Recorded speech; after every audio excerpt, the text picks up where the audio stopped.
Good evening. I'm Homi Bhabha. I direct the Mahindra Humanities Center, and it's always great to see a wonderful turnout. Thank you for being here this evening. Thank you for being so supportive of most of our events. I never tire of saying that without you, without the support of our audience, we really would not be able to do anything, have anybody, or gain any traction in the university. So I thank you very much for being here today. Now, Étienne Balibar is Emeritus Professor of Philosophy at Paris 10 Nanterre, an anniversary chair in the humanities at Kingston University in London. He has served as Distinguished Professor of the Humanities at Irvine and is now a visiting professor at Columbia. And his many works include Reading Capital with Louis Althusser, Spinoza and Politics, We the People of Europe, Reflections on Transnational Citizenship, Identity and Difference, John Locke and the Invention of Consciousness, and Equilibrity, political essays which have very recently been published. This is only a smattering of what he has written, but I think the scope of his work is really quite remarkable.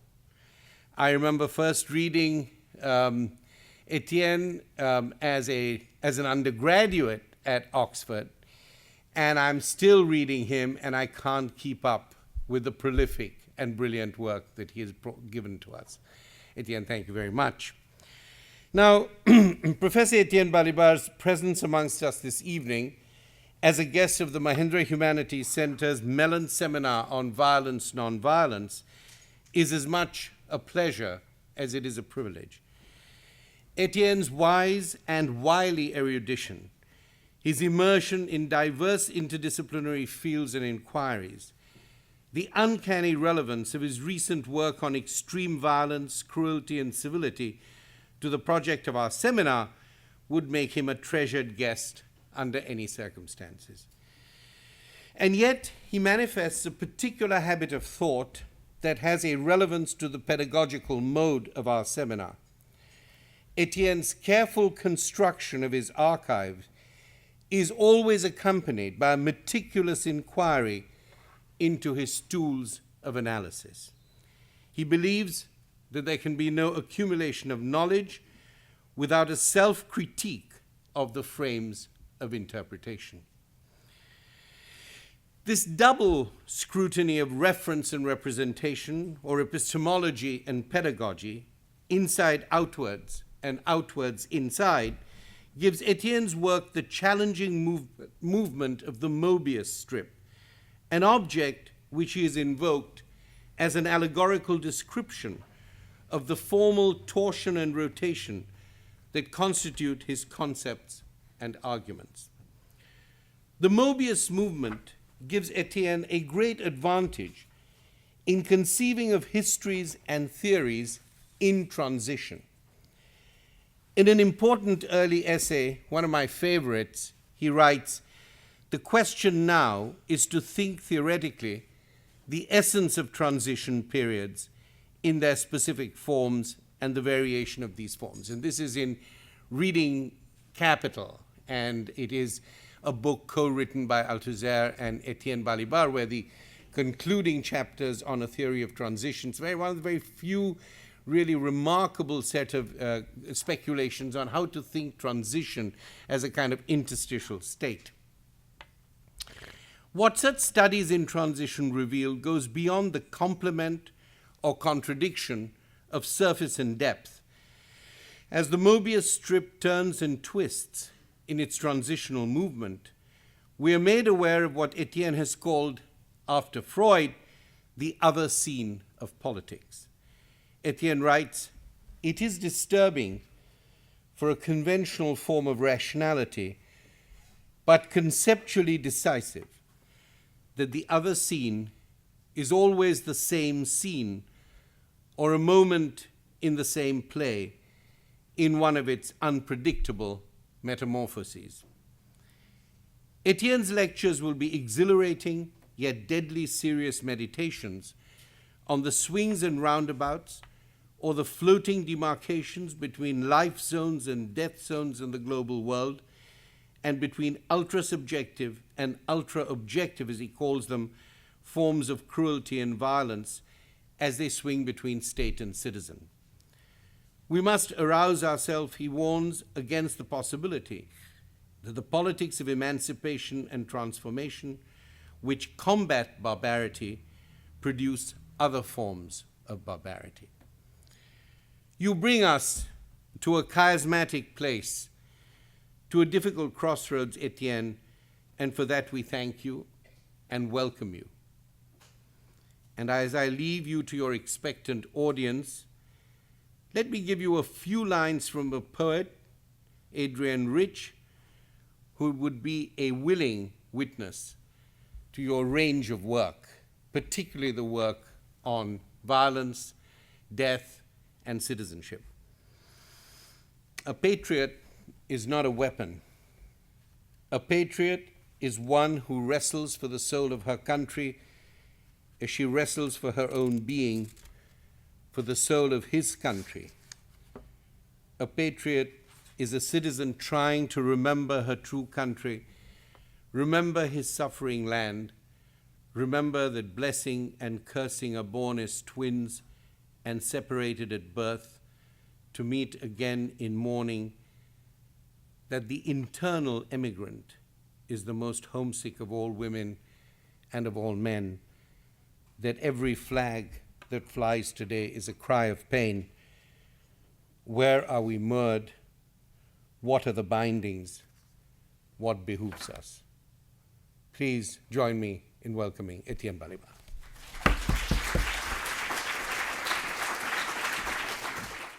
I'm immensely grateful to Harvard University. What an honor to be here, to the Mahendra Humanities Center, to my friend Homi Bhabha for this wonderfully generous and beautiful introduction. It will be difficult indeed to rise to the expectations that he has raised or produced. This is a series of 2 lectures. Of course, I'm not suggesting that anybody who is here tonight should return tomorrow. I will try and not discourage or disgust too many of you. I must confess something right away. This will be very French in the sense that it is probably a little too long. So I have a choice between reading very fast at the speed of a TGV, cutting, which is never easy in the last minute, or asking for a little bit of your patience and indulgence. I want to leave room for questions, of course, but perhaps I'll be shorter tomorrow.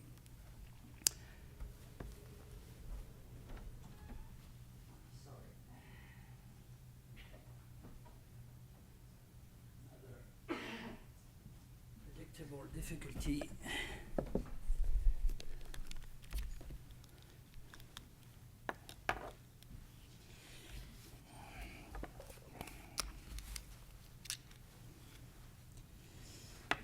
It's not a joke. I shall begin these 2 lectures, as customary, with some explanations about my object and some clarifications about my method, which is anything but analytical. Which is not to say, at least I hope, that it proceeds without any logic. I cannot say in advance exactly where I will be going, because what I'm aiming at is not so much the resolution of a problem than a way or a better way to formulate it. And I will not so much derive consequences from definitions than develop a reflection on our uses and our understanding of certain notions. But I will propose some conceptual distinctions, nevertheless, and I will try to articulate them with hypotheses concerning the here and the now, the world in which we live and work. My object, so to speak, since this is a very strange object, Homi already alluded to that, the Möbius strip configuration, difficult to grasp or circumscribe, although there are tons of disquisitions about it all around. My object, I repeat, is violence, or rather it is extreme violence, violence that reaches a certain degree of intensity, that crosses a certain threshold, that is experienced as exceptional, as unbearable, as irresistible, an uncertain, perhaps undecidable characteristic to which I will return. To talk about this extreme violence, or this rising of violence to the extreme, to talk about it then, I make frequent use of the word cruelty, which is not the only possible one, but has certain advantages. It resonates with moral experiences as well as physical ones.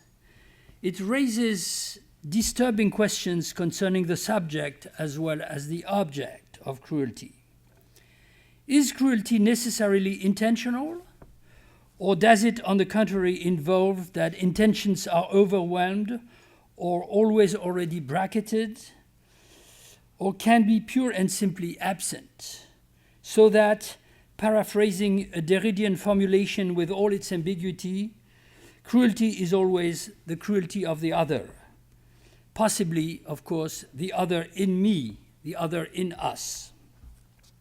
Is cruelty only directed towards humans, or more generally, living and feeling beings? Since it is certainly important to indicate right away that extreme violence as cruelty is an experience, if it is an experience, that is shared, if it is shared, by human and non-human animals, although we tend to believe that it is overwhelmingly exercised by the first, not the second. Does it make sense to speak of a cruelty directed at things? For instance, the environment, or at symbols, for instance, the works of art which are enclosed in museums, like in cages, or can be destroyed, like pictures and statues in iconoclastic violences. In addition to this problematic use of the equivalence extreme violence versus cruelty, which in part has literary sources, in my case, Antonin Artaud's Théâtre de la Cruauté, I also make use of a distinction between ultra-subjective and ultra-objective aspects or forms of violence, or simply, at the risk of essentializing and freezing them in abstract types, ultra-subjective violence and ultra-objective violence. A methodological and phenomenological distinction to which I will have to return several times to try and test its relevance for the analysis of our political present.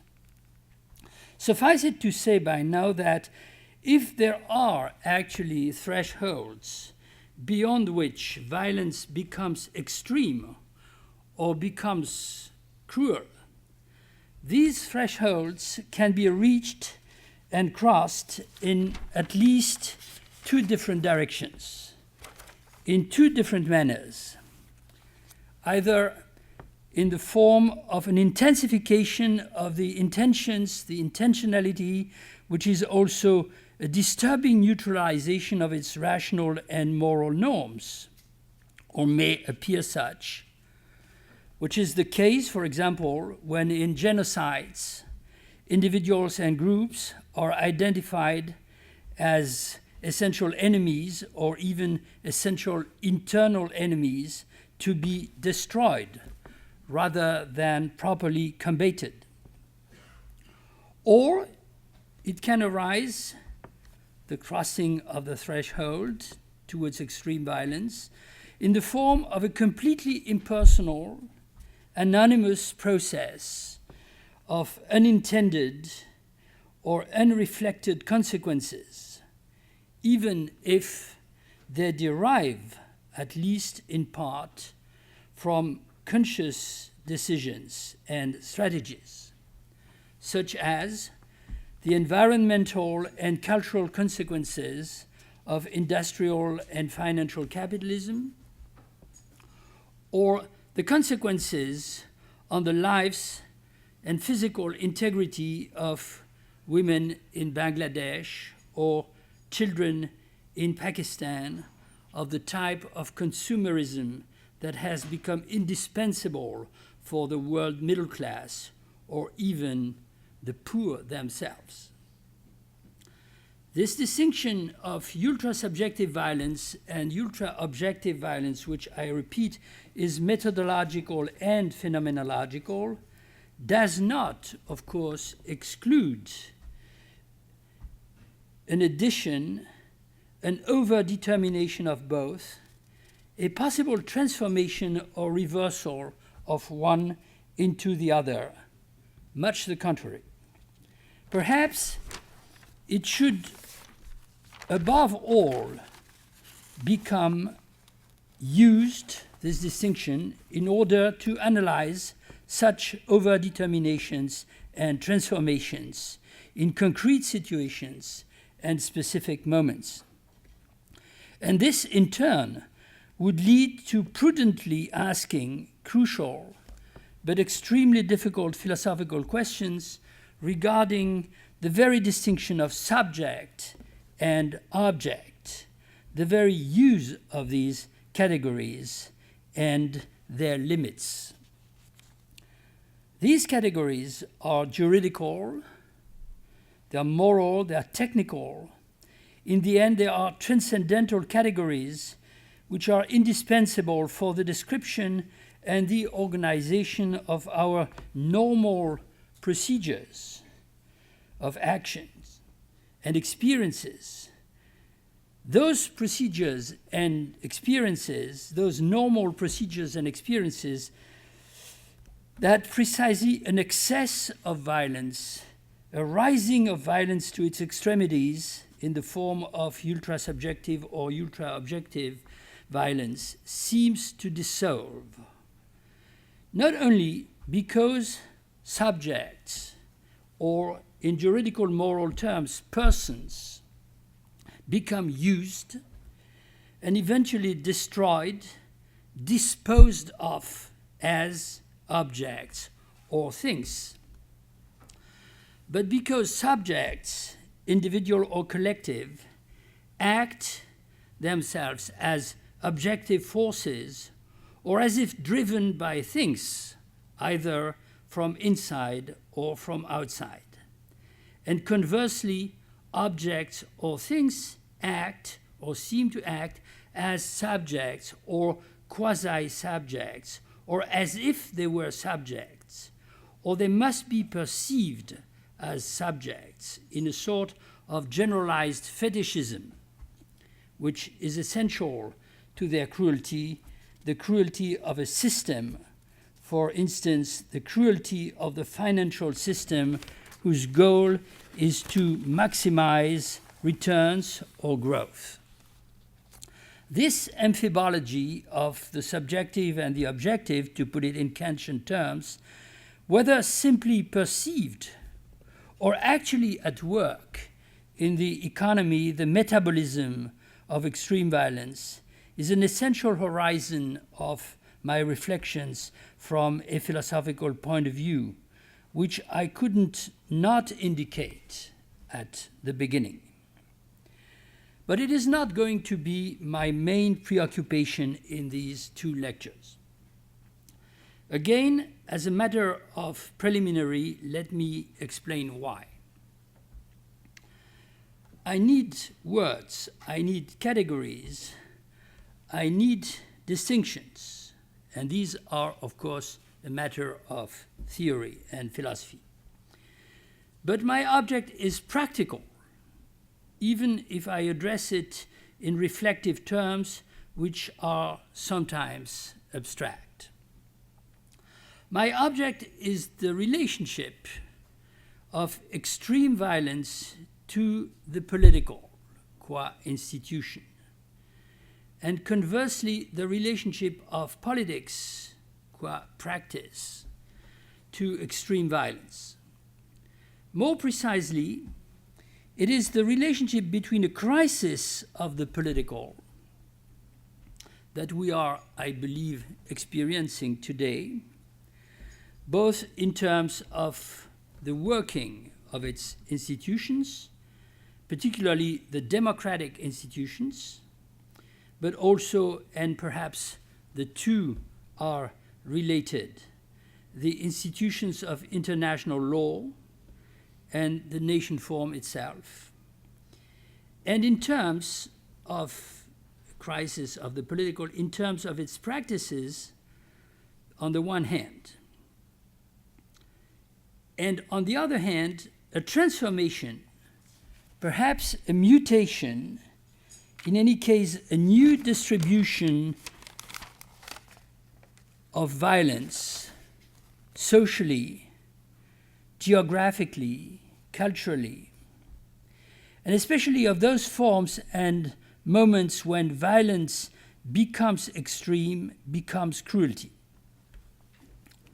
The crisis of the political is, I already said, widely perceived.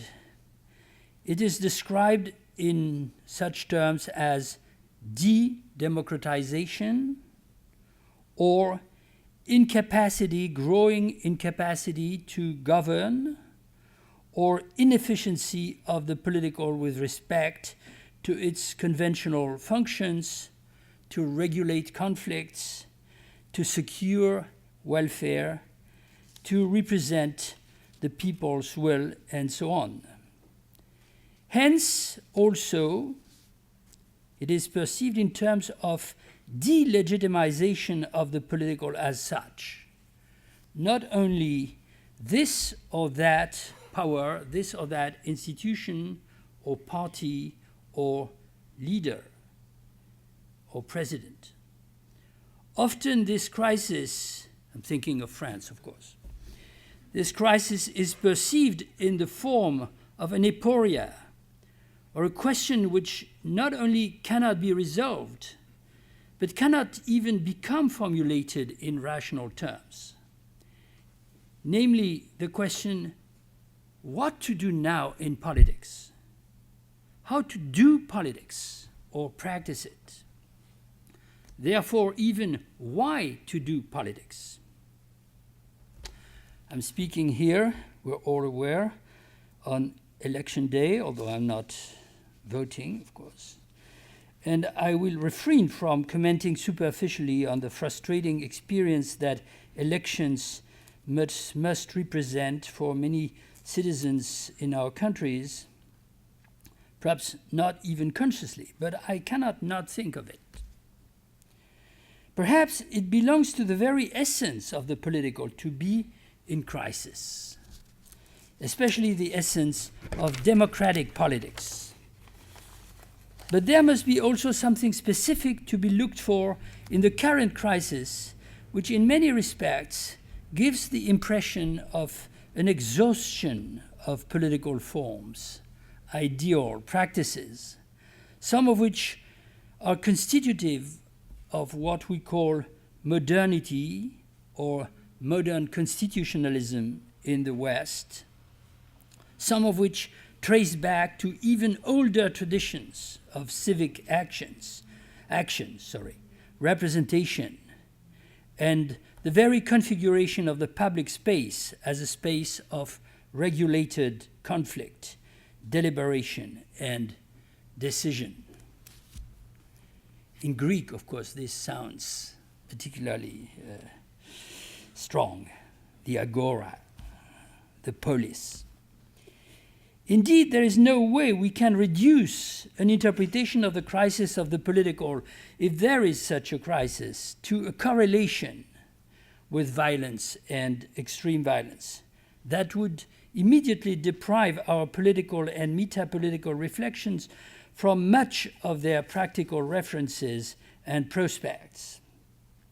But there is also no way, such is my conviction, that we can dispense of examining the articulation of this crisis with new patterns and new distributions of extreme violence that characterize or seem to characterize the globalized world, which is now our economic, political, cultural, intellectual horizon. Why? First, because there has never existed an institution of the political that was not at the same time an institution of its own intrinsic relationship to violence, and a reaction or a set of antithetic reactions to the possibility, the uses, the effects of extreme violence, be it reaction, be it in the form of law, state formations, or, on the other side, revolutionary insurrections. Second, because what I call here the distributions of violence and extreme violence, meaning the distinctions between legal and extra-legal violence, visible and invisible violence, depending for whom, of course, regulated or normalized violence and uncontrolled or exceptional violence, again, depending for whom,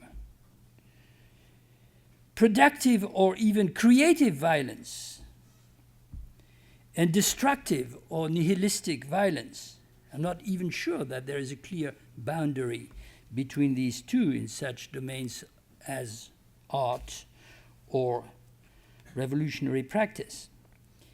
And ultimately, violence and extreme violence of different kinds, these distinctions have always possessed a topography, what I will call here a location, since there is a location of violence as there is a location of culture.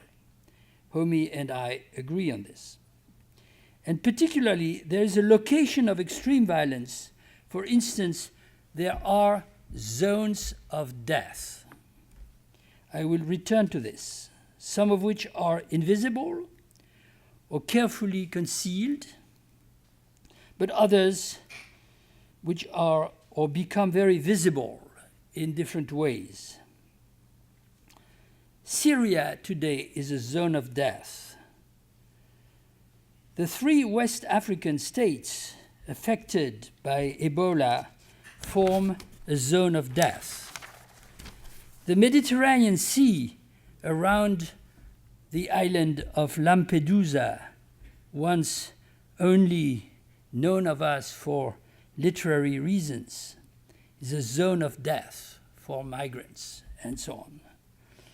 And let me now add this. Although the topography of the distributions of violence and its locations is always by definition to be looked at, I misread my text, to be looked at with a local eye, an embedded view, an autochthonous gaze, it is also always part of a global, what we might call a cosmopolitical pattern. This is not new. It was always the case, at least since the beginnings of modernity, which created what my friend Immanuel Wallerstein and others call the capitalist world system. But the fact is that what we call now globalization is a qualitative transformation of these distributions. Not so much an extension of relations, commercial or military, and regulations to the extremities of the world, reaching the extremities of the world over the entire planet, something which has been acquired long ago. Then a new pattern of dominations, inclusions and exclusions, conflicts, utilizations and wastes or disutilities. I return to this.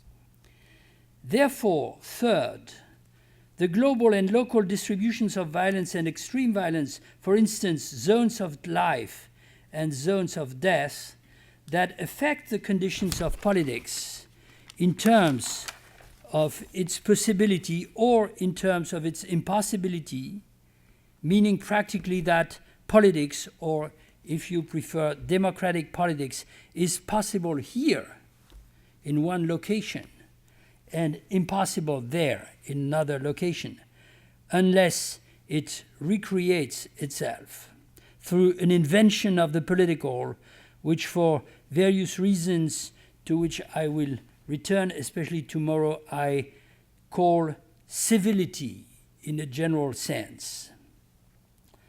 It is possible, these conditions are also conditions which lead to a possible collapse of the political, even a self-destruction of the political in the form of a politics of cruelty, a politics that is intrinsically cruel or anti-political. Now, my contention is not that the crisis of the political, if there is such a crisis, especially in the form of de-democratization and exhaustion of civic institutions, can be reduced to the effects and modalities of the new patterns of extreme violence linked to globalization.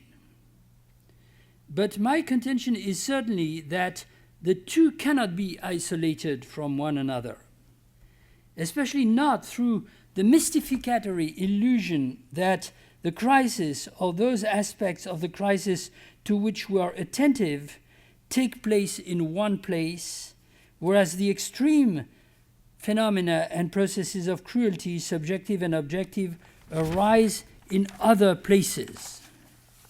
Because for one, many of the experiences that we might want to call cruel are not in fact so far away. Only they are concealed, they are rendered invisible for some of us, or most of us, through various systems of communications.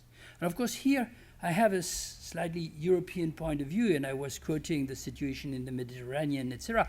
But you have similar types of situations along the Mexican-US border. So through various systems of communication, and for two, it is the very dislocation of the experiences, the relegation of apparent relegation of extreme violence in some places that contributes to the unfolding of a crisis of the political everywhere. Because in some places the violence seems to be uncontrollable, and in others it seems that it could be ignored or postponed or quarantined. But of course the great difficulty is not only why to take into account these intersections of the crisis of the political, the changing topography of the globalized world, and the phenomenology of extreme violence crossing the limits of cruelty. It is how to address these intersections in a manner that avoids ready-made deductions as if we already knew the answer. It's the return of the religious, the clash of civilizations, stupid. Or it's capitalism as a pure logic of profit, stupid. I'm engaged here, as Homi so generously indicated in advance, in a quest for somewhat more dialectical descriptions. And I want to try and embark you with me in that quest, but I must warn you that I have no pre-existing guidelines.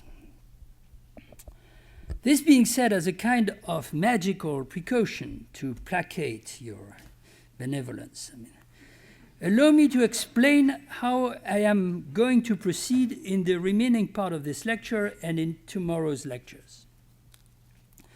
There will be, as you will see, some permanent overlapping between the two, as if I proceed not so much in successive steps marked by definitions and propositions, after which you skip to others, than in successive waves, in which I return to the same issue from different angles. But the first wave, in the remaining part of this first lecture, will be more abstract, more speculative in a sense, and the second will try to be more concrete, returning in fact to this idea of the dislocation, the distribution of zones of life and zones of death. In the remaining part of today's lecture, I address the other scene of politics, already mentioned by Homi as one of my favorite formulas. Or to borrow a category which comes ultimately, I believe, from Thomas Mann, but has been extensively used more recently and more philosophically by Roberto Esposito, the unpolitical, or the unpolitical that is the other side, the reverse side, and the latent drive of the political itself. Therefore, I try to make our concept of the political more complex, more dialectical, as I said, by always already including this relationship to violence as a constitutive relationship. And I do it in two steps. First, by recalling that although politics is not entirely reducible to violence, and it will never be, I believe, not even organized violence or violence by other means. Such violence is not extrinsic and exogenous to politics. It is its internal condition of possibility, which may also produce its impossibility. Therefore, politics is intrinsically fragile, vulnerable to its own destructive power. More extensively, after that, if I can, I examine different criteria that, from a phenomenological point of view, we can invoke or combine to identify the crossing of a threshold between violence and extreme violence. In tomorrow's lecture, not yet written, I try to problematize the alternative of cruelty and civility as an internal dilemma, or better, an antinomy that is inherent in the institution of the political inasmuch as it takes place also in the vicinity of extreme violence, whose characteristic is to subvert the limits, overwhelm the fences that are supposed to contain it. I will try to make this discussion more concrete through a double set of hypotheses. Hypotheses concerning the cruel dimensions of capitalism, what they have always been and what they are becoming now. And hypotheses concerning the ultra-subjectivities that arise from the dismantling of classical sovereignties, themselves already cruel, and their substitution with pseudo-sovereignties or post-sovereignties which are linked to murderous fantasies of purity and immunity. In the end, if I can, I return to the global topography from the point of view of a tentative politics of civility. So first point, politics and violence in general, therefore politics as violence and politics as anti-violence. I believe that we are all familiar with the two symmetric theses that traverse the complete history of Western political thought.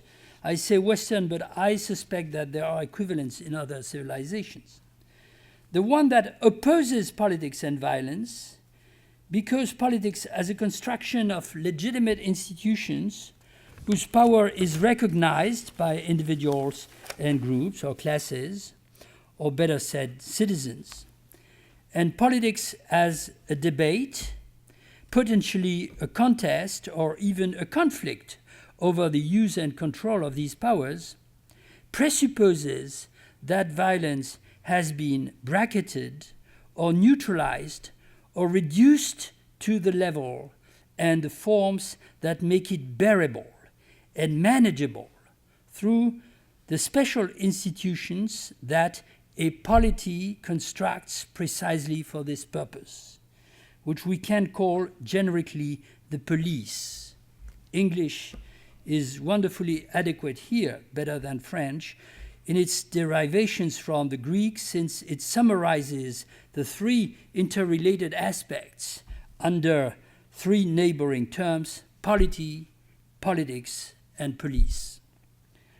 The key word is indeed institution, since ultimately the first thesis relies on the idea that violence or unregulated violence and politics are incompatible. Thomas Hobbes, is a perfect representative of this thesis, whose legacy runs throughout modern political and legal theory, even among others who claim to reject his conclusions, but they accept the premises, Kant, for example. But institution is also the term that makes it possible to switch to the antithesis, namely the idea that there is no politics without violence.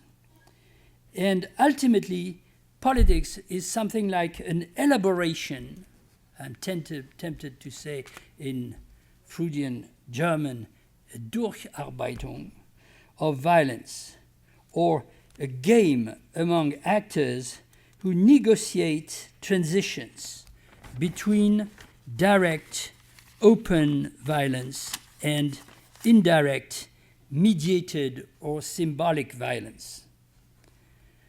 This is the case because conflict, from this point of view, the second thesis, second classical thesis, is impossible to eliminate, and because institutions are themselves agents of conflict, whether avowedly or not, both because they need to be created, to be imposed and legitimized, and because they need to be permanently preserved or enforced or reinforced, and each of these necessities passes through the use of violence, if only symbolic or ideological violence, sometimes called authority, which is no less to be considered violent than physical violence, especially if we consider its unconscious dimensions.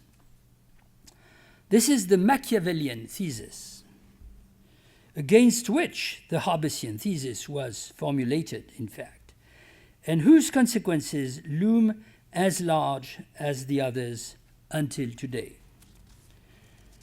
The two theses are classical. It is probably the case that each and every of us has a tendency to favor one of them, that is, to consider himself or herself either as a legalist or as a realist, since it is mainly the criterion of law and the function of legislation and legality that, since antiquity, perhaps especially Roman antiquity, has served to discriminate the two antithetic theses. I will submit that they work very much logically like a Kantian antinomy. We might say an antinomy of political reason, since most arguments for each side, the Hobbesian or the Machiavellian in general sense, come from the refutation of the other side. Either it is impossible that politics survives if violence is not eliminated or neutralized, especially by law, or it is impossible that any rule of law entirely eliminates violence or even does not rely on its own intrinsic use of conservative or regenerative violence. Remember, this was Walter Benjamin's argument in his famous essay, Kritik of Violence, zur Kritik der Gewalt, where he could make use of the extraordinary semantic resources of the German word Gewalt, which in French or English were forced to divide sometimes arbitrarily between translations as power in the institutional sense, the division of powers, and so on. And violence in the extra-institutional sense, thereby cancelling the latent dialectic between the two aspects. However, I would also submit that the symmetry cannot remain perfect.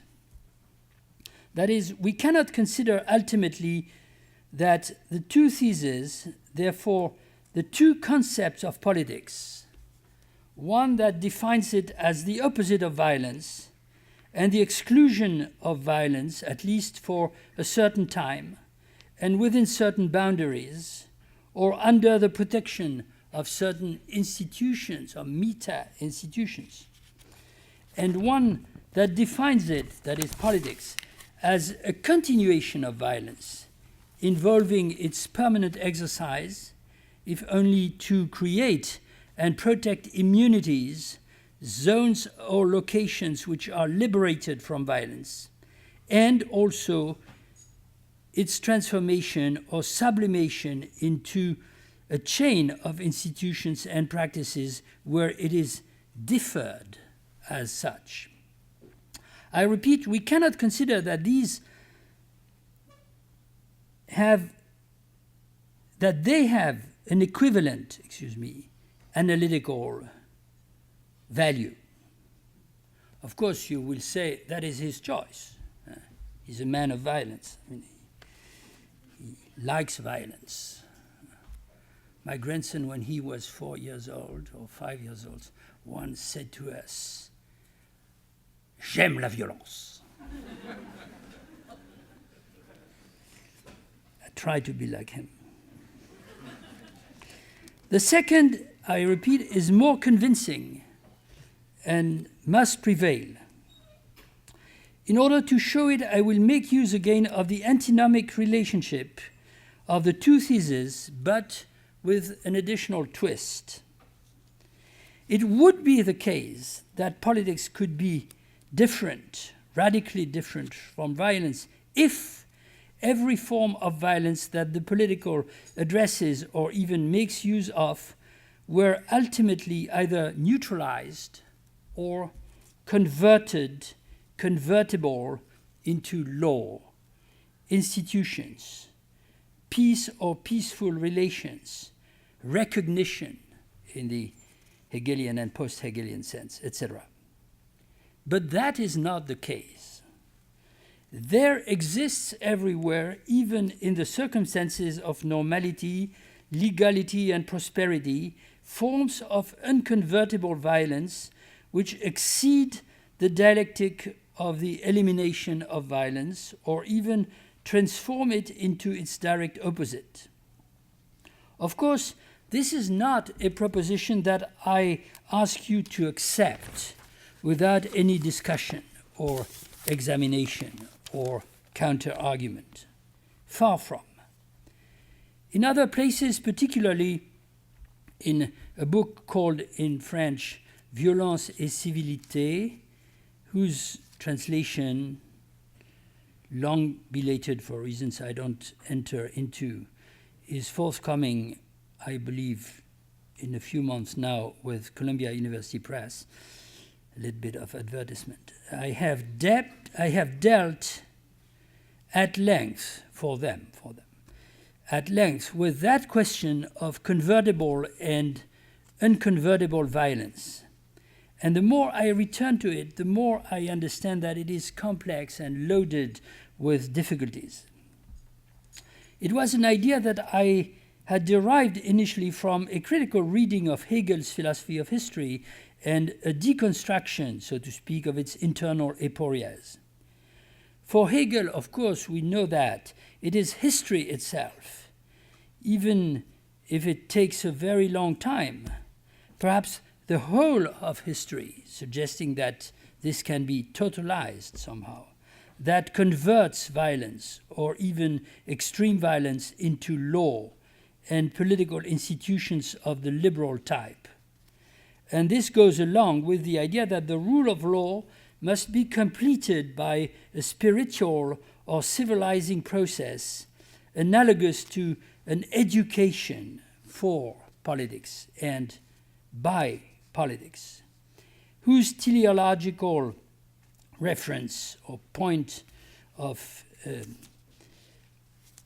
unification is the state, an idea very similar to what Gramsci would later call hegemony and Althusser translate in terms of an ideological state apparatus.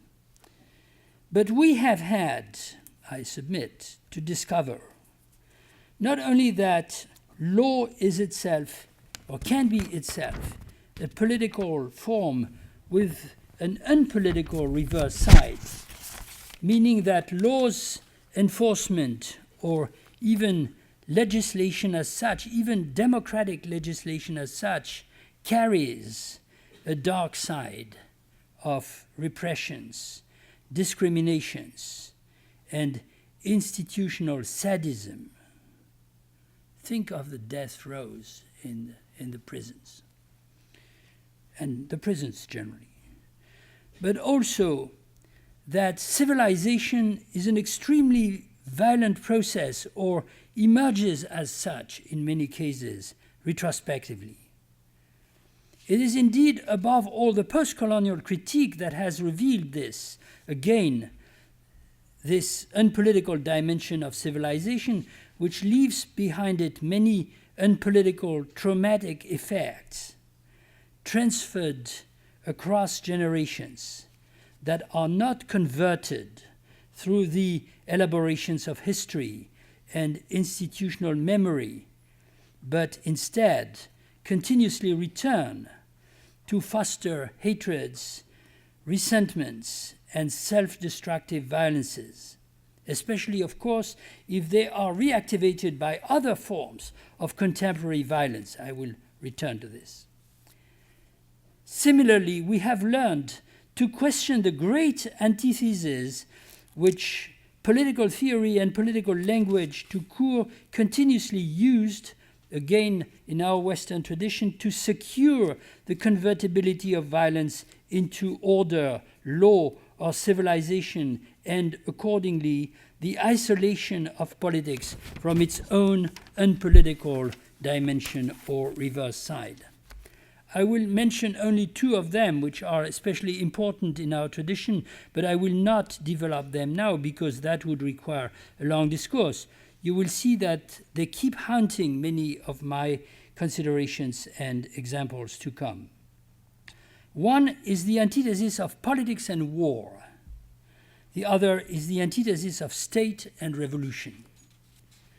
The distinction of war and peace, or the opening and the closing of the gates of Janus, if only temporarily and locally, makes it possible for politics to inhabit the realm of peace, and for war to be, in Clausewitz's famous terms, a continuation of politics by other means. That is, for war to achieve goals which are political, interest, conquest, resources, territories, and not to become an absolute that feeds itself with every life and every institution that it encounters. I mean war. To say that this distinction is fragile and dubious in history, more than ever in the present, where civil wars, social wars, and religious wars on one side, exterminist wars, which sometimes are called peace or peace process in Orwellian fashion, are probably more frequent than anything else. Hence the interest of the other antithesis, state and revolution. Revolutions are indeed perceived by states as extreme forms of illegal violence that break the rule of law, even if they derive their origin, if they draw their own origin to a founding or mythical revolutionary moment. What time is it? But conversely, to put it again in Benjaminian terms, revolutions view themselves as messianic moments when a divine violence or a violence of pure means will put an end to the cycles of exploitations and repression that have perpetrated injustice and hatred over centuries. But we know of no revolution that has not been tragically contaminated by the very forms of conservative violence that it seeks to abolish, and sometimes they have surpassed their cruelty. And this is probably one of the major forms that the return of the unpolitical into the structure of politics in the last century, I mean the 20th century, has taken. Therefore, I do not claim that I demonstrated here anything, since I know that antithetic narratives can be opposed, but I argue in favor of the simple proposition that politics and violence are not separated on the assumption that there is unconvertible violence or there are excesses of violence that politics or politics normally does not master. Its condition of possibility is also what assigns its limits, what makes it impossible beyond certain limits. But where are these limits? Here I enter the last stretch of my presentation for today, what I called the question of the criteria of extreme violence. Let me state it right away. The limits are nowhere in a pre-established manner, especially not in the form of legal or sociological categorizations that we could read in books or treatises and apply to the situations. They are elusive, they are mobile, they are always contested. In a previous essay forming the conclusion of the book on violence and civility that I mentioned a moment ago, and another advertisement for a good journal, there exists a translation of the essay called On the Limits of Political Anthropology that was published several years ago in the journal Differences. I submitted that the limits can be assigned only retrospectively, in the form there have been cruel processes of extreme violence that have been waged, so that politics met with its limits, its incapacity, or it collapsed more or less dramatically. To be reborn, of course, maybe, but the important thing is the interruption, the gap, and terrible things may happen during these gaps. As you see, this is an experience of time that disrupts the normal contemporaneity of experience or the present with itself. And the experience has a counterpart which certainly concerns us today particularly. We are forced to wonder if the forms of violence that we observe or in which we are caught or some of our neighbors are caught are extreme in that sense. That is, if they will have been extreme, or they will have led to a collapsing of the political. Therefore, also, we are led to ask if there exist other forms of politics of the political, as it were, in the second degree, or politics of anti-violence, which I call civility. I do not say non-violence, which could bring back or force back politics into its own institutions and space.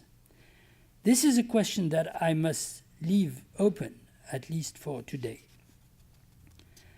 In my previous essay, I mentioned 3 such qualitative criteria, which could be used to describe or name the type of experience to which the idea that the threshold of cruelty or the slippage of violence into extreme violence has been or will have been crossed, if they are verified, that is, if the limit actually exists.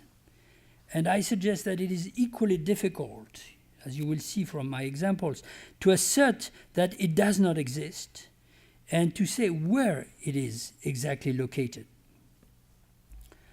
The first criterion was the criterion of the impossibility of resistance in all its forms, be it individual or collective resistance, physical or moral, mental capacity to resist violence, to resist coercion, to resist domination and brutality. But I must add immediately that I am in fact convinced that all these distinctions are relative. There is no individual resistance without help from others, solidarity, compassion. Even in the concentration camps, that was the case.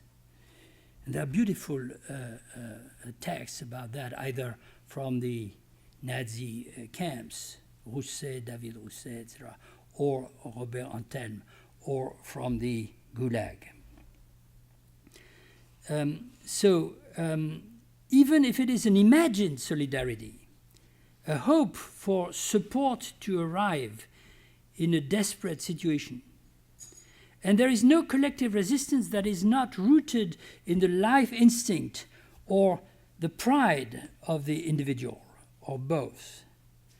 Similarly, the limits of physical resistance are set up morally most of the time, and the moral strength of individuals is deeply rooted in their bodies. This matter is more complex than it might seem. It is not because a subject bows before a master, particularly a domestic master or tyrant, usually a man for a woman, albeit not always, that resistance is annihilated. Here we should touch the embarrassing question of voluntary servitude and discuss different modalities of choosing or accepting death. This leads precisely to a second criterion, which I called tentatively the penetration or the interpenetration, the penetration of death into life, or the anticipated experience of death, or even following the common expression of 1,000 deaths, or intensified death, multiplied death within life itself. Therefore, life that is not a survival, but rather a life beyond death, after death, as Stephen Miller has written a beautiful book called War After Death, recently published. Life entirely seized by the death drive. I also derived in the book many important indications from Achille Mbembe's On the Post-Colony. Of course, the typical experience that I associated with this criterion was torture, because torture is the situation where subjects enunciate that death would be preferable. But there are so many forms of torture. This idea has some affinities with what Agamben calls the production of bare life, but above all, combined with the previous one, it leads to delicate discussions concerning cruelty exercised over humans and over animals. Cruelty unifies or encompasses humans and animals because they all experience torture and they all can't find themselves defenseless before overwhelming violence. But perhaps the forms of torture are calibrated to the unequal capacities of resistance.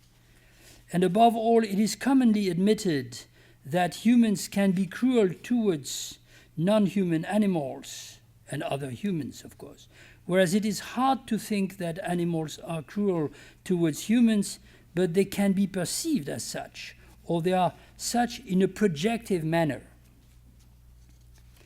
The third criterion that I proposed also overlapped with the previous two, but tried to take us into a different direction, which was in particular inspired by analyses, well-known analyses by Hannah Arendt and Zygmunt Bauman regarding the logic, the absurd logic of the Nazi extermination of Jews, gypsies, and mentally handicapped individuals, often preceded by their use as objects of pseudo-scientific experimentations in vivo, and in any case by their degradation from persons into things.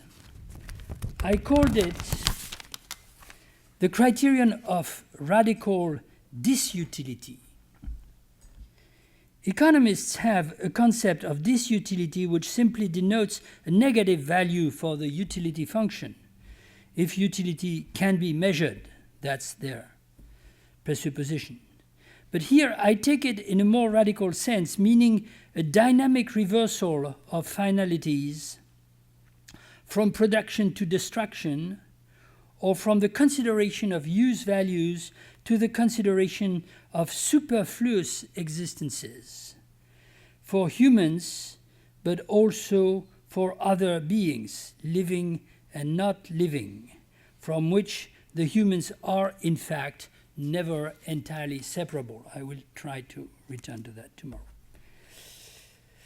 I will return to the question of utility and the modalities of its calculus in capitalism, and I will refer to the category of the disposable human, even the production of disposable humans, that my friend and younger French colleague Bertrand Ogilvy and others have introduced in the last years to push further Arendt's views. But right now, I want to insist only on two aspects of this third criterion. The first one is linked to the fact that destruction, or the disposition and elimination of humans and others, can be organized in exactly the same industrial, that is rational way as production and the use of services, labor forces, capacities for productive uses. Of course, this is the perverse aspect of formal rationality that the Frankfurt School notoriously and in his own manner also Michel Foucault have emphasized. But there is a second aspect which I call ultra-Kantian. It has to do with the idea that not only humans are not treated as persons, but as things, or means for the realization of certain calculable objectives, which, as we know from a Kantian point of view, is immoral, but also extremely banal, even probably necessary for life and civilization. How could we live and advance in civilization if we did not use others as our instruments, and conversely? But it can be the case that humans are not even treated as instruments or means, because they are, or they have become, or they are now considered useless. Are there humans who are useless, who are of no use for any other humans, and in that sense could be dispensed of, or ideally should better not be there? This is a crucial and most embarrassing biopolitical, moral, political, and economic question to which, depending on the code that we adopt, we could either reply with a decided empirical yes, there are useless, dispensable humans. There have been, there are, and there will be. Or an ethical no, filled with indignation, but which calls for clarification about the very terms of its formulation. In my essay on the limits of political anthropology, I said that all these criteria impossible resistance, penetration of death into life, disutility, had a phenomenological character, by which I meant that they would overcome the distinction of individual and collective experiences, and that they involved a chiasmatic relationship or crossed relationship of the subject and the object. What I want to say is just a little bit more complicated than simply the idea that there are experiences of cruelty, experiences of violence, only for subjects who live them, and that there is no way the slippage of violence into extreme violence could be assessed if not by taking into account the subject's feelings and reactions and fate. But there is something more, namely the fact that cruelty is waged inasmuch as the subject's reactions as victims and sometimes also perpetrators or agents are anticipated, are taken into account, are imagined or discarded, become an object of enjoyment or neglect, which both affect the violent societies within which they take place. Extreme violence is a privileged point of intersection and reversed functions for objectivity and subjectivity.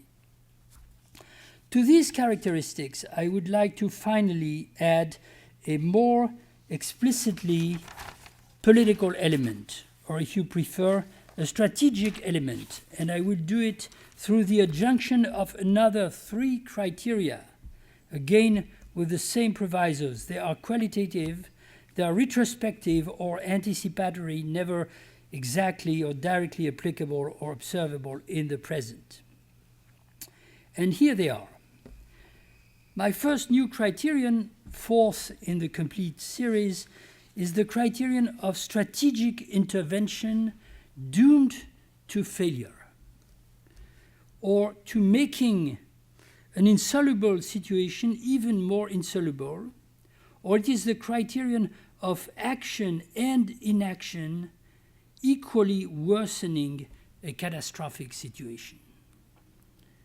I make no mystery that this criterion is inspired by the current situation in the broad Middle East, from Afghanistan to Libya and Palestine to Yemen, over, of course, Syria and Iraq, where exterminist processes are taking place, and the political has practically been destroyed in spite of the Arab Spring, at one moment, extraordinary, hopeful process from the point of view of civility, or the heroism of some freedom fighters. We can see them today. This, collapse both in terms of stable institutions, national or international projects, capacity to mediate conflicts.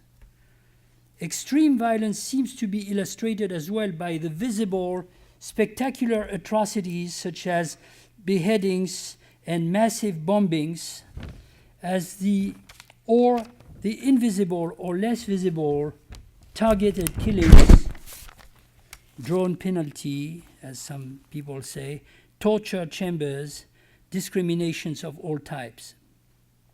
I will not embark here into a discussion of the causes, which can be seen as internal, recent, or old, or even extremely old. I just suggest that we have here, unfortunately, a kind of model. A threshold has been crossed. Inaction leads to worse. Intervention also leads to worse. Worse-ward ho, to quote Samuel Beckett's famous title, also beautifully commented in Stephen Miller's book that I was quoting a moment ago. Second new criterion, 5th in row, in Derridian terms this time. Immunization leading to autoimmunity. Derrida had suggested this consequence in the debate on the forms and effects, including the retroactive effects of the war on terror declared after 9/11. Therefore, it remains more than ever applicable to the correlation between the situation in the Middle East and the processes of de-democratization in the West, not only America, ranging from curtailing individual liberties to killing rational policy debates that interventions in the Middle East based on fake premises generated. But today we have another example, even more disturbing intellectually and politically. This is the Ebola crisis, and I'm not just playing, or I hope so, on the obvious correlation of an epidemic and a political response or non-response to speak of immunity and autoimmunity. I'm not in a mood to teach lessons to anyone, government or other. I'm just saying that while the causes of the epidemic in West Africa and the extension it is taking, it is still called officially out of control by the World Health Organization, WHO, cannot be independent, to say the least, from the extreme poverty in which certain post-colonies have been maintained, which also means, as again emphasized by the WHO, that pharmaceutical firms never found it worth the investment to develop a vaccine that, in fact, was contemplated, if not in sight. The immediate reaction of other countries, with the exception of Cuba, noticeable, has been to protect themselves by trying to isolate or quarantine the location of the epidemic rather than mount any massive medical aid as in other catastrophes. However difficult, I know, it must be, we all know, it must be, given that it cannot be dropped from airplanes, but must be concerted with the populations and their authorities. But the isolation will not be complete. The circulation of people across borders and oceans will not be absolutely suppressed. There are even other interests which prevent it. Therefore, disposable humans will disappear en masse, but others as well, deemed useful or worth protecting in other parts of the world. Immunization will have led to autoimmunity. I hope to be wrong, of course, but I'm looking for a criterion that is an ideal type and how not to reflect on this immediate situation. I had a third criterion, 6 in a row, but it's too late now. This was the blurring, I just say 2 words about it, the blurring of the distinction between war and peace. Therefore, the subversion of what I recall to be one of the pillars of a distinction between the institution of the political and its unpolitical others.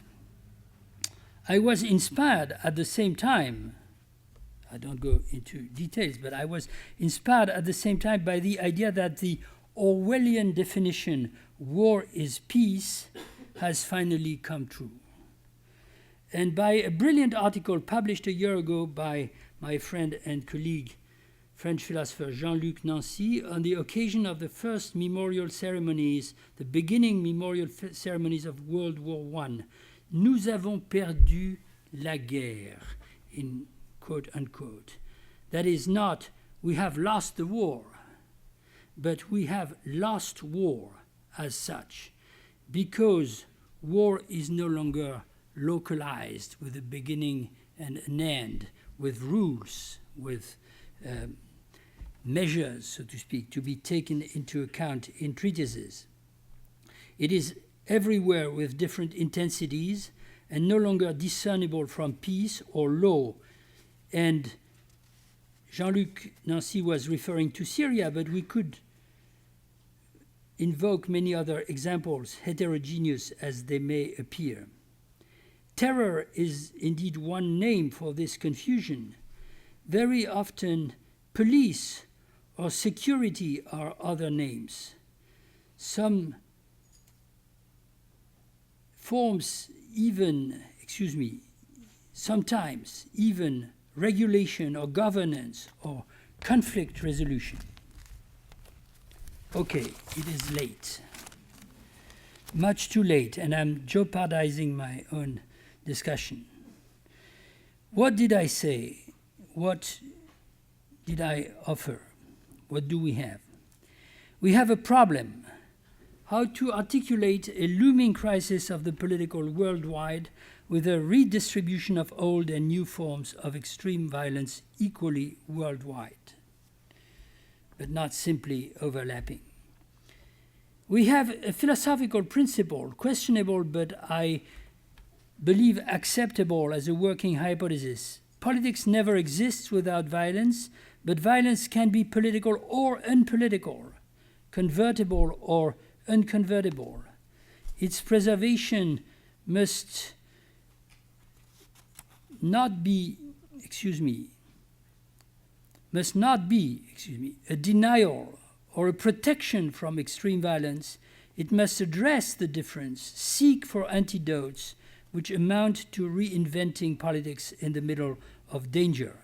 I call this civility. Finally, we have tentative criteria to distinguish violence from extreme violence or cruelty in order not to mix everything, but also to understand transitions, overdeterminations, reversible and irreversible transitions. Tomorrow I return to all this. I try to recombine the elements, the pieces of the puzzle, and to make the whole question a little more concrete. Thank you very much.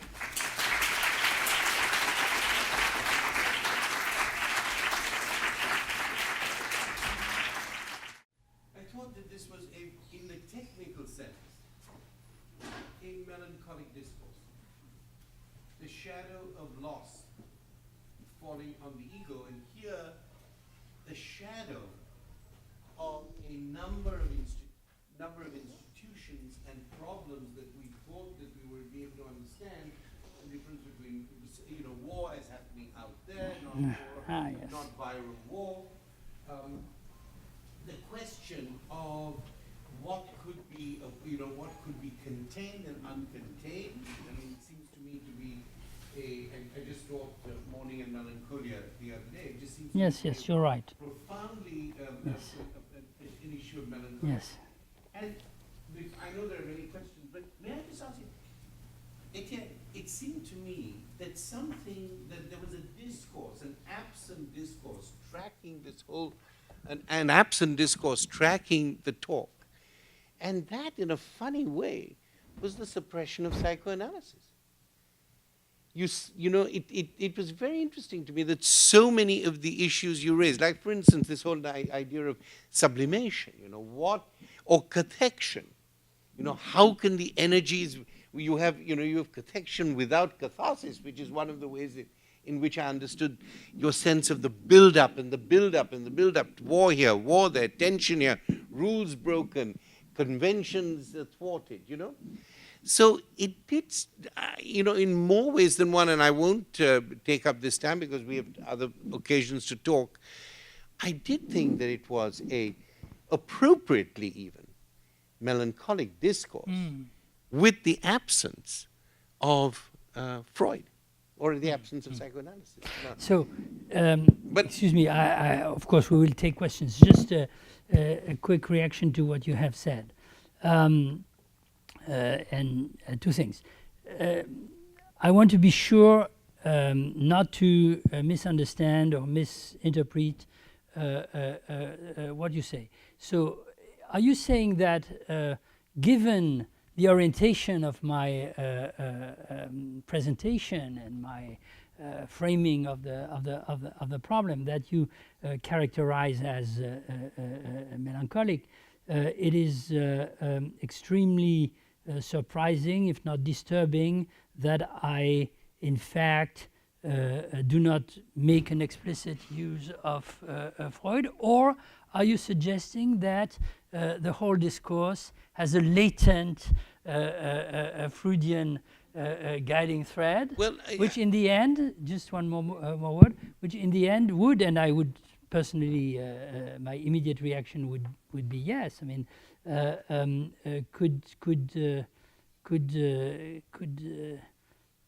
could be summarized in the following form. Mourning is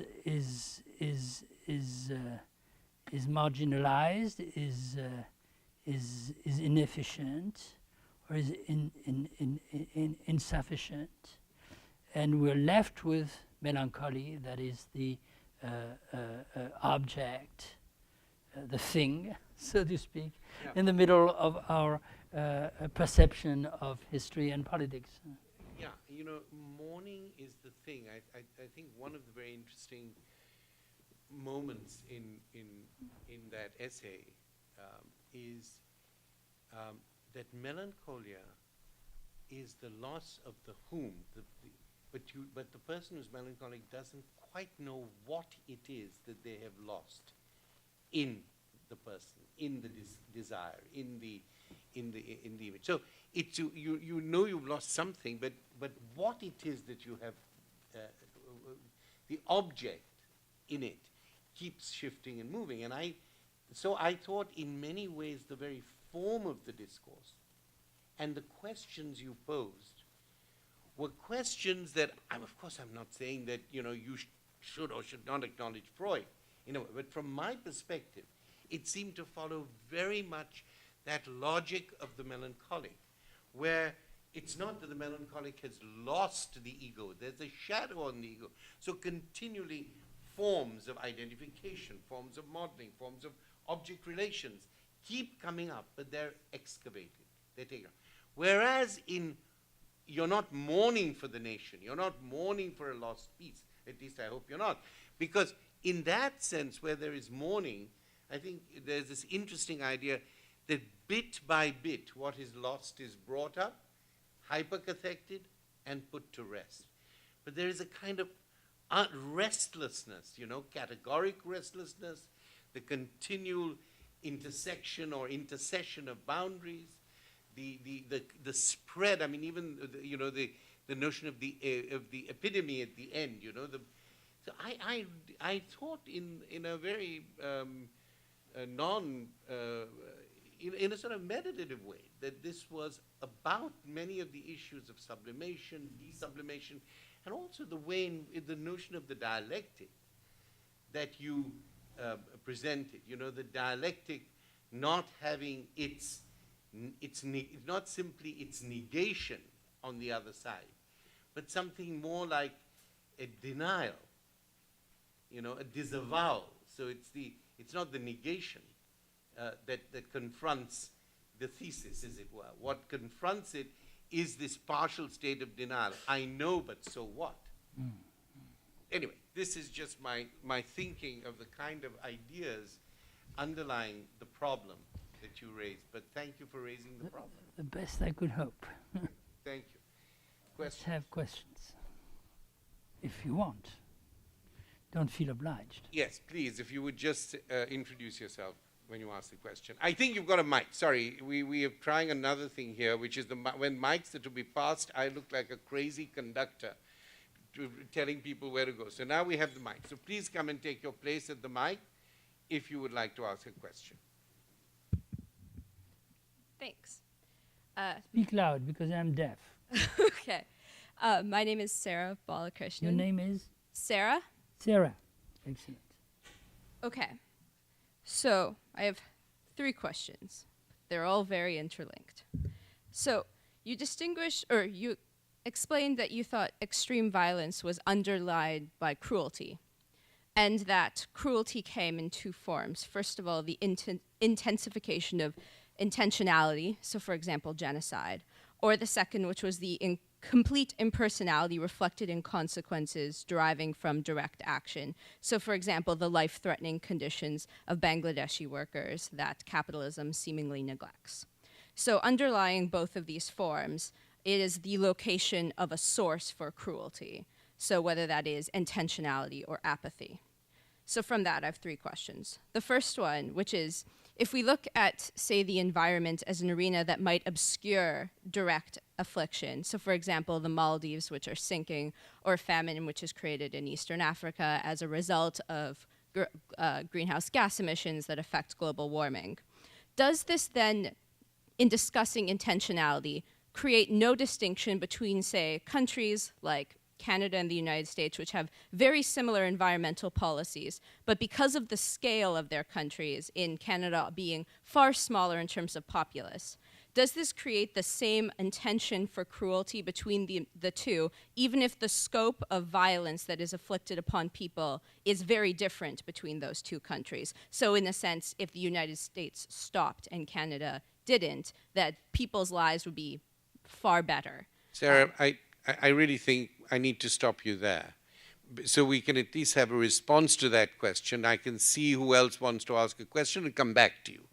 But otherwise, I think we would have we wouldn't be able to take it. If you'd respond to that, and others who would like to ask a question, please, if you'd go to the mic. So, shall I respond now? Yeah. Yes. Hope you don't take this as a very easy line of escape. But it's, as I announced, I mean, it's one of my intentions to say a little bit more about capitalism and its logic and tomorrow. So if you allow me, I will answer your question in a relatively formal way. If we enter discussions about global warming, and global warming is certainly not to be isolated from a number of other consequences or material consequences of our current and past, as we all know, economic modes of production. We do it with the objective, I would say. We do it with the intention, precisely, of resisting, not purely, pure and simply accepting passively a fatal development. I'm extremely pessimistic on this, in this respect, I have to say. Because, as we all do, I see or believe to see huge economic, political, ideological obstacles that ought to be overcome for the main political and economic actors in this world to adopt strategies that are effective enough. So I'm extremely pessimistic. But I don't want to give up the famous optimism of the will. So that leads, of course, to calculating precisely, both in the immediate practical sense of the term, or in the more general sense, if you like, in which, for example, Derrida speaks of the calculable and the uncalculable. We have to stand firmly, as long as possible, on the terrain, or what's the term? Ground, yes. On the ground of the calculable. And in order to do that and to negotiate and implement the solutions, we have to do what you suggest, that is, assign responsibilities, compare them, and discuss the terms according to which the responsibilities can be converted into, let's call it generally, contributions. On the other hand, at the more speculative level that I was adopting, and I will postpone a more detailed answer, I tend to believe that this assignment of responsibilities, this assignment of this identification of subjects, this calling of the subjects by names which are supposed to refer to identities that would have been continued or carried on over generations and even sometimes centuries, such as the name China, Canada, United States, etc., is a sort of fantastic projection. And it also expresses a desire, precisely, to identify the subjects to whom an objective process can be reduced, and with which it could be identified as their action. So, as a consequence, of course, you will have a sort of game of projective responsibilities and assignments, who is worse the European industrial of the past, the ambitious economic power of the present, Brazil, India, or China, the powerful capitalists, the stupid politicians, the unconscious consumers who are afraid of global warming but still want their food or heat without changing anything. So at some point you have to reduce, I would say, and that type of reasoning, and bring into play, I would say, other types of causes and structures. But then you jump to a different, I stop. You jump to a different type of perilous abstraction, which is, as I said, it's capitalism stupid. And what's the alternative to capitalism? Thank you. If there are people who find themselves trapped in the middle of the row and would like to ask questions, I'm very happy to bring the mic to you. So please don't not ask your question because you can't get, it's difficult to get to the mic. So let me see some hands in the audience, those who would like to ask questions, but we already have 3 people here. Yes, if you... Hello, my name is Sharif. My question is more like a clarification. I have to talk a little bit louder, please. We're both a bit deaf. My name is Sharif, and I'm a recent graduate of undergrad studies. Studied international affairs and economics. I'm originally from Iraq and lived 4 years as a refugee in Jordan. So just a little bit to take a little bit out of the bias to make myself feel comfortable to speaking about the topic. I want to address the topic in Syria and bring the clarification that you talked about between that history makes institutions by violence being converted into practice of law by time. And so my question is, in the Syrian civil war, it was violence that could be converted to institutions, or because it's civil war, it happened in the US, it happened everywhere. But that changed, this is based on your critique, that changed when a new extreme ideology came in and was doing violence that is not convertible by time.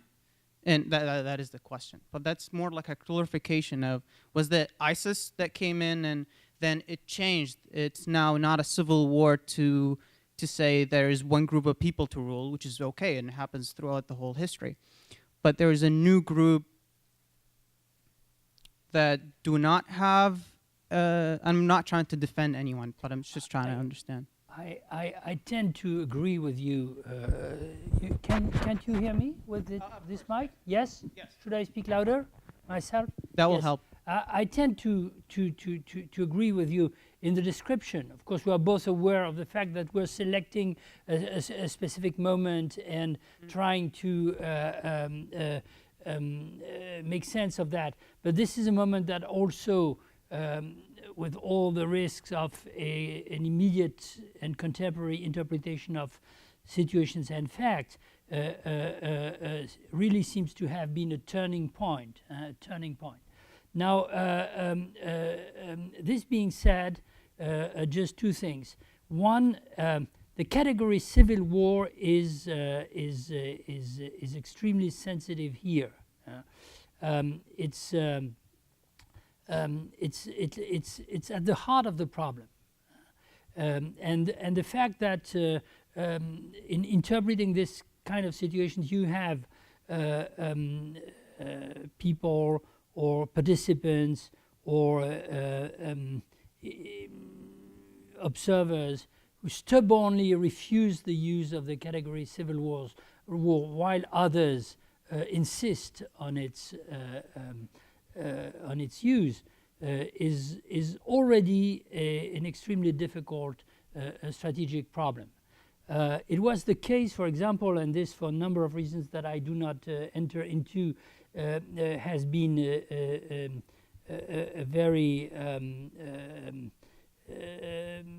very strong, I was about saying even violent experience for me in the case of the so-called Algerian Civil War some decades ago. Now, I'm ready to admit that not only I believe that if you say it's a civil war, you mean that there is Assad and his forces on one side, and there is the anti-Assad forces on the other side, and somehow they have an equal right to take part in the fight, and therefore to be present and taken into account in the ideal or hopeful final resolution, both as an internal negotiation and possibly as a mediation from outside. Already not everybody is, of course, would of course agree with that, because many, and I may have been one of them, perhaps I'm still one of them, would have tended to consider that the Assad regime was a sort of gigantic torture machine, precisely, that tortured its own people, in which case you wouldn't have a civil war, but you would have a resistance against a public enemy, so to speak. Yeah? And then comes the other transformation, that is the kind of international civil war. We have had this very strange kind of beast in all other parts of the world and at other moments of history that we are witnessing today. So this only pushes the problem one step, or one step further. And I have dared to say something like, we don't know exactly when the situation became the kind of situation in which I melancholically and even tragically said that interventions or action as inaction or non-intervention from various sides produce exactly the same, or more or less the same, catastrophic effects. But the problem is, of course, if and where and when this transition exactly took place. And I'm totally unable to answer that question. The only thing I feel I take the risk of saying is we apparently have to do with a situation in which this criterion of cruelty or transition to extreme violence and collapsing of the political has been reached. But of course that situation certainly has causes and roots of extremely diverse nature. Some are very recent. Of course, massive imperialist interventions are a heavy part of them, but they're certainly not the only decisive factor. If, in particular, if we try and ask and find answers for the perilous question, how come that internal forces in the Middle East prove so ineffective and so incapable, in fact, to resist imperialist interventions, and instead engage in mutually destructive processes? Before I take the next question, if indeed you have not yet written your paper for tomorrow, Etienne, would you consider actually focusing a little bit on this issue of what are the institutions required for this conversion? What are the institutions and conditions of the conversion, or what you could also be called sublimation of violence? Okay. I have a night before me, you know, and you. I was hoping for suggestions, so. Well, that would be an important issue, I think. Sublimation, institutions of sublimation or conversion. Yes, Chuck. I'm Charles Mayer. Chuck, you need to talk up a bit. Is this on? I'm Charles Mayer. I read history. Thank you for a rich lecture. I have a question. I mean, I've the sense that the thrust of this lecture, which was very complex in many ways, is, I think, tending toward the slippage of violence from the political and the need to reinvent political, which can contain the violence of non-political forms, whether capitalism or whatever. But I have a question. At some points, there are political regimes and political movements whose goal seems to be totally to inflict violence. That is, they are to inflict violence. The purpose of the political is to be cruel in some situations. Yeah. And I'm not sure, I mean, how do you assimilate those or not assimilate them, or what distinctions do you draw if you draw this to the types of extreme violence that emerge from what you might call the slippages of the political? Yes.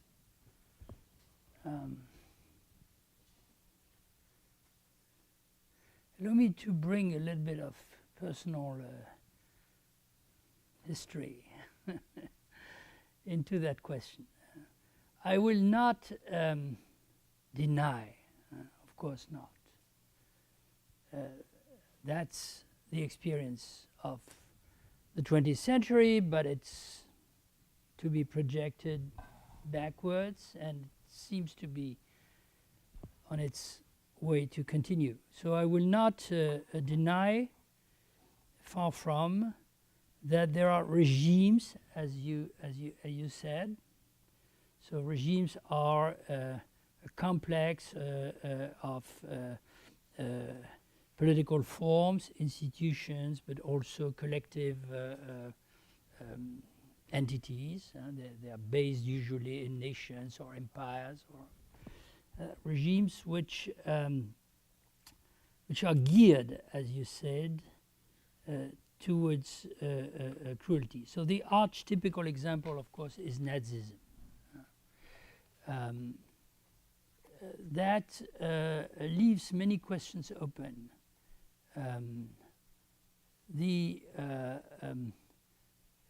very question of the singular unitary subject. We have learned not to accept such excuses, I would say, from citizens or officials or soldiers, etc., in totalitarian regimes, and especially Nazism, of the kind, this was other people's job, not ours. We were not even aware of the fact that this was the regime's goal. But we also cannot, of course, dispense, if we want to understand more, of analyzing, and there is, fortunately, so to speak, a wealth of excellent political theory concerning the Nazi regime, we cannot dispense of trying to understand better who in such cases exactly gears, so to speak, or frames the intentions and adapts the means. Now, I was speaking of personal experiences because, like others, of course, many in my generation, and in the place where I was living and thinking and being also an activist, there have been two dramatic, not to say traumatic, experiences in this respect, which have demonstrated, of course, to me and to us, the extent to which this simple identification is not sufficient. The first, of course, was when I was a very young man, a student, the experience of the anti-colonial war, especially the war of Algeria, the forms it takes, and the progressive revelation of the fact that a democratic regime like the French Republic had been, in fact, and here I'm not weighing, etc., had been, in fact, for decades in its colonial empire, waging forms of cruelty that most of us, of course, would have associated with with totalitarianism.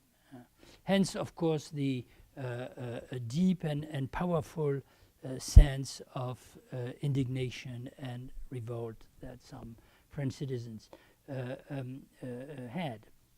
So at this point, the demarcation between a regime that is geared towards cruelty and a regime that is essentially has other objectives becomes a little more difficult. This is not to say that there are no differences ultimately, but this is where, of course, I'm tempted to suggest, using the same categories, that the political as such, and therefore, if you like, the notion of a regime is not fully understood if its dark side or reverse seen or unpolitical dimensions are not also taken into account. And the second traumatic experience, which you will say, if I invoke it now, reveals my incredible naivety, came from the fact that I had been a member of the Communist Party for 20 years. And when I entered the Communist Party, I did not ignore what was called at the time Stalin's crimes, or a good deal of them. And then came the revelation of the Gulag. But something that lasted very long for me, I have to say, and still lasts for many communists or ex-communists. And perhaps I will surprise you if I say that I still consider myself when my grandson, the same one who said I love violence and is the sweetest possible young man, of course, asks me, "Are you a communist?" I say, "Yes, I'm a communist." So, but the fact is that for very long, like many others, I held, I would say, to the conviction that in some sense the effects had been the same. There had been a sort of contamination. There are also very fascinating interpretations and analyses on this point. The contamination of the Nazi and the Soviet regime, one by the other. But in some sense, the intentions were not the same. And even they were antithetic, if you like. On one side, you had a regime that considered that certain infrahumans or at the same time, in a very contradictory manner, super devilish, dangerous humans had to be eliminated as such. And on the other side, you had a regime that wanted to establish happiness and prosperity on earth, but that also believed that the most violent and cruel means had to be implemented for that sake. And then I read Vasily Grossman. What's the title? Well, we all know. Yes, and what had been an abstract argument for me, namely the idea that, and that has direct consequences on the interpretation of some problems today. The eliminations of millions of peasants, especially in Ukraine, through organized, intentional, and planned starvation was in fact a genocidal process. So I don't say it's the same, but in fact the fences, so to speak, that many of us had erected were proved in fact untenable. So again, that doesn't lead me to thinking that all regimes are intentionally cruel in the same manner, but it leads me to the very least to reiterate what I was saying a moment ago in very abstract terms, namely that the criterion of intentionality is itself an extremely problematic one. I don't know if I convince you or if I answer your question.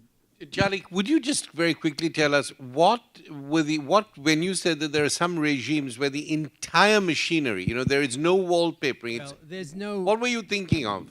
Well, at points, certain regimes, and I was thinking actually more of the Argentine generals, for instance, when they seize power, of course, or in Chile, when you come with a project where you have to get rid of a segment of the population as the chief goal of the project, and I think that's different. I think we read Algès and the French Algerian situation. That's the problem in some sense of empire, where there are corners of your rule which are not going to be subject to any restraint. And it may be, you could say, if you like, the CIA's rendition rooms, but it strikes me that it's very I can't solve this, but it does seem to me that at moments in politics itself becomes a servant of violence. I mean, Sorel was not so far from that, and some of the fascists were not. I cannot but agree with you,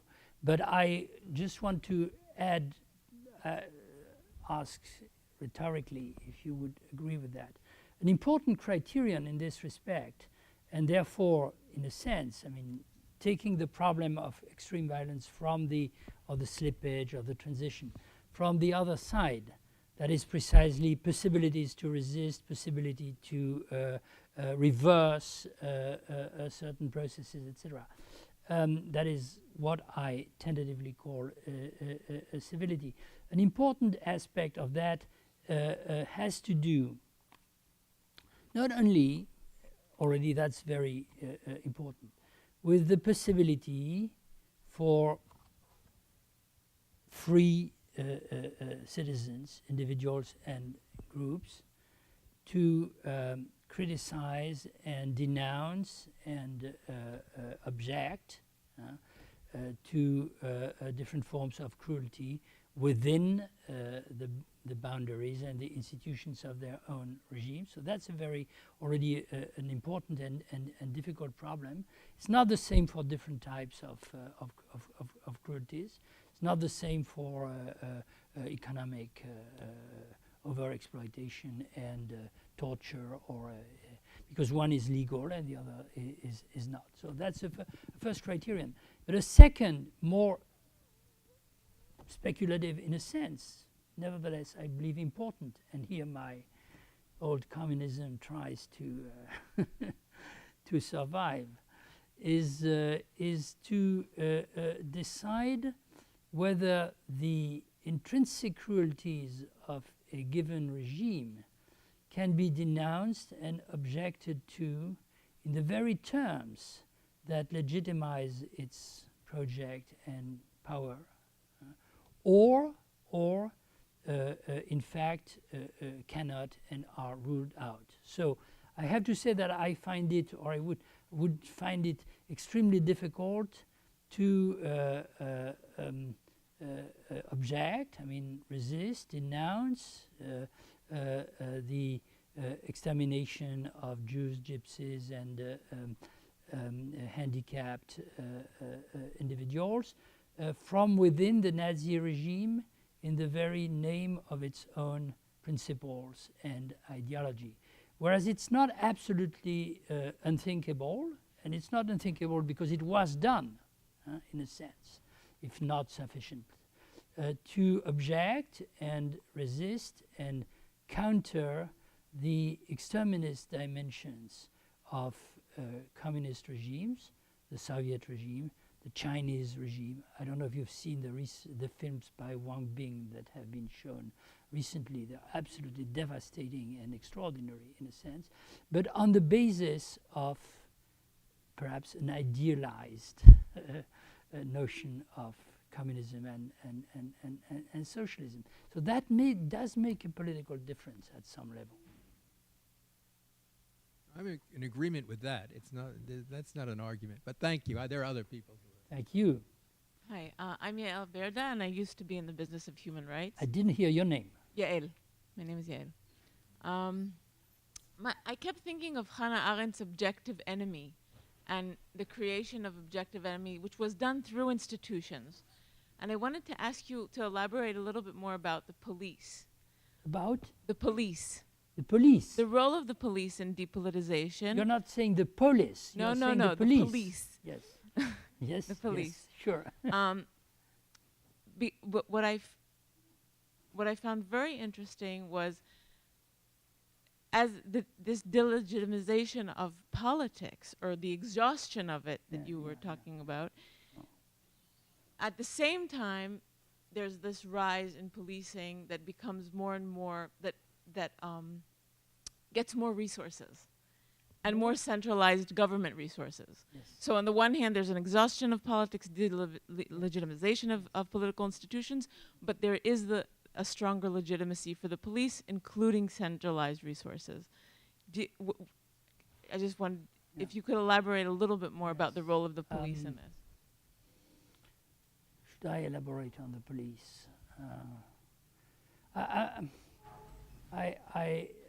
I'm not sure I totally understood your question, except for your very legitimate and understandable demand of a more precise elaboration of this question of the police, and, if you allow me, returning to a moment in my talk, this triple articulation, I would say, of polity, politics, and police.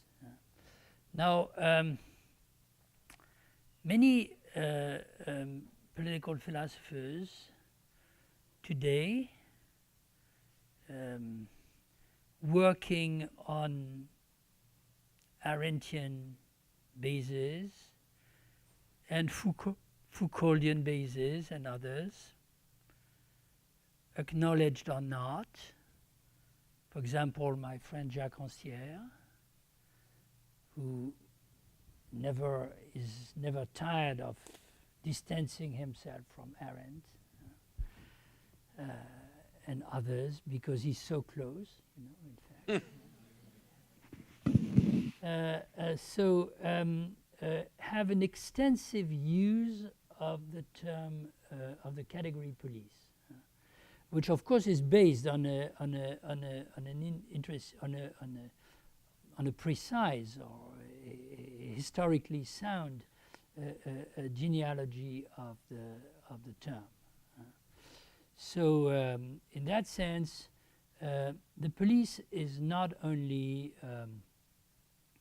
how is it called here? The Boston Police Department, or the NYPD, you know, or the Ferguson Police Department. Men in uniform, with their weapons, their rules of interventions, and their permanent excesses. They exist everywhere. And they're even necessary in a sense. I mean, it becomes a broad meaning of the category police, which tends. This is my dialectical objection to that sometimes, to coincide, I would say, with precisely the idea of the degeneracy, or the decay, or the